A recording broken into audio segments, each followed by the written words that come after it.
hear from former Vice President Biden is a return to science and perhaps elevating individuals into potentially his future administration that will focus on the facts, because Americans want to hear them. If I may, Nicole, can I share a few facts here, because I'm getting questions all the time from individuals craving guidance.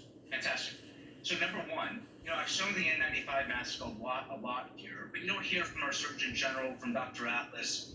What if you can't access an N95 mask because this is the best fitting, most protective mask against COVID-19? Well, it turns out there's something called the 3-layer surgical mask. This is the type of mask, Nicole, that the USPS or something like it was going to be mass distributed to every household across the country. You'll remember 5 masks for every American household. The Trump administration put a nix on that. It's too bad, because this is deemed to be pretty darn effective, better than cloth masks. What we know doesn't work are bandana masks. I see them all too often, or the neck goiter going up against the nose. It doesn't work, they're too thin. So that's one. 2, big question I get is flu shots. When should you get a flu shot? The CDC has not been specific enough. They say end of October. You should get your flu shot now if you haven't already. It takes about 2 weeks to work. Get it now.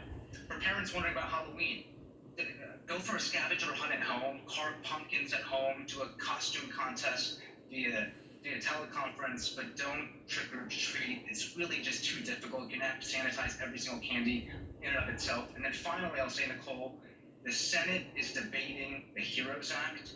The HEROES Act would provide home caregivers, medical assistants, and respiratory therapists, neglected health specialties, the needed compensation and sick pay leave that they need. We don't talk about this enough. Our healthcare system, from a human personnel standpoint, is at the weakest it's ever been, Nicole. We just don't. A lot of people have been furloughed and fired, and as we enter a dangerous phase, we need that connective tissue now more than ever. So I hope the Senate will act on the HEROES Act so we can get the right people back in place at work, providing care for Americans. Tony Fauci has said that we need to get our number of new infections down to 10,000 a day before fall. We're